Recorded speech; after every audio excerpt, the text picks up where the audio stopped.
Komið í sæl. Við ætlum að fjalla aðeins meira frumtölur og í dag ætlum við að skoða hvernig við getum nýtt frumtölur til að athuga hvaða tala gengur upp í aðra tölu. Við byrjum á að skoða dæmi hér og tökum kannski töluna 12 til að byrja með. Ég ætla að athuga hvaða tölur ganga upp í töluna 12. Það er að segja með hvaða tölum get ég deilt í 12. Það væri vissulega hægt að prófa sig áfram, en til þess að finna allar tölurnar og gera það skipulega, þá er hægt að fara þá leið að frumþátta töluna 12. Og hún myndi frumþáttast svona, 2 sinnum 2 sinnum 3. Og þá sé ég í fyrsta lagi að allar þær tölur sem koma fyrir í frumþáttuninni, sem sagt 2 og 3, að það eru tölur sem ganga upp í 12. Það er að segja ég get gert 12 deilt með 2. Það gengur upp og ég get líka gert 12 deilt með 3. Gengur líka upp. Og það sem meira er að öll margfeldi sem ég get búið til úr frumþáttuninni, að það gefur mér tölur sem ganga líka upp í 12. Eins og til dæmis ef ég tek þessar 2 tölur saman, 2 sinnum 2, það eru 4. Og þá veit ég að 4 gengur líka upp í 12. Það er að segja ég get deilt með 4. Líka ef ég tek 2 sinnum 3, það eru 6. Og þá veit ég að 6 er líka tala sem gengur upp í 12. Fleiri margfeldi get ég ekki búið til, nema ég myndi þá margfalda allar tölurnar saman. Það myndi gefa mig 12 og auðvitað gengur 12 upp í 12, eins og allar tölur ganga upp í sjálfa sig.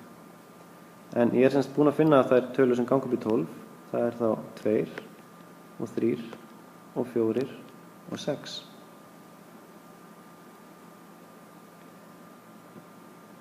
Næst ætlum við að líta aðeins á hvernig frumþáttun getur hjálpað okkur í deilingu.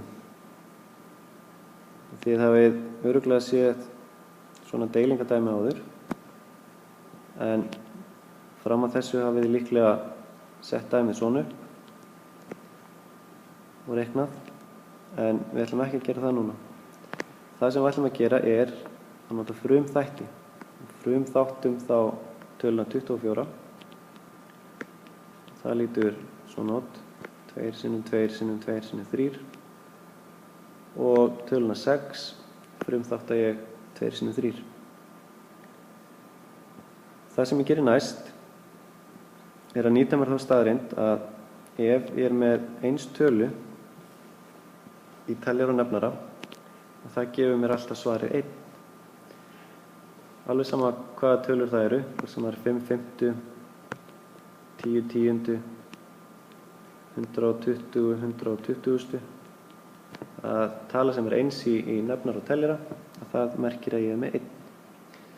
Þannig að 2 aðrir, eins og standa hér, að þetta er ekkert annað en 1 heill.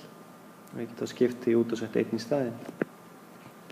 Og sama hér, 3 í teljara og 3 í nefnara. Þessi teljara fyrir ofanstrik og nefnara hér fyrir neðan.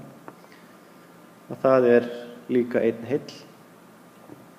Og þá er ekkert annað eftir en að margfalda það sem stendur nú. 1 sinnum 2 sinnum 2 sinnum 1. Það eru 4. Og fyrir neðanstrik 1 sinnum 1, sem er 1.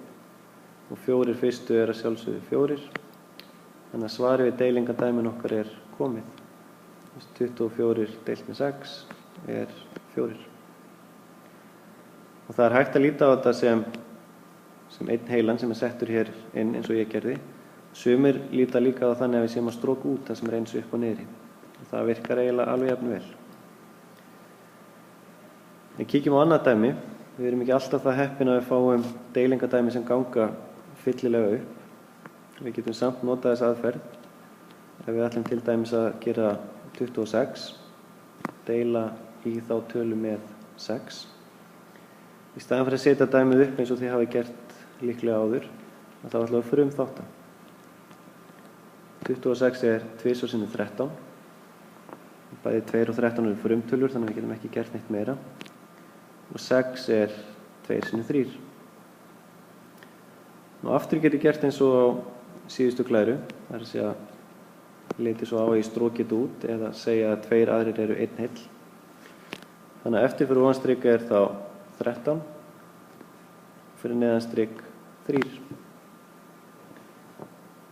Ef einhverjum dettur í hug að fara að stróka út þristin hérna, þá má það alls ekki, vegna þess að við erum ekki með þetta sem 1 heilan þátt. Heldur værum við þá að taka þrist innan úr 13 og það má ekki gera. En við erum komin með svari hér, 26 deilt með 6 er 13 þriðju. Og það er hægt að breyta þessi yfir í það sem kallast blandin tala, heil tala og brot. Við reyndar eigum eftir að fara í það síðar hvernig við gerum það. En 13 þriðju er það sama og 4 og 1 þriðji. Og ef við viljum hafa það í tugabroti þá eru 4,33 með fullt á aukastöðum. Og ef þið stimplið inn í vasareikning 26 deilt með 6 þá kemur væntanlega þetta svar hérna út. En nákvæmt svar myndi vera 13 þriðju eða 4 og 1 þriðji. Og það fæst með því að frumþátta og taka út það sem er eins í teljara og nefnara. Skemmtileg leið, ekki satt?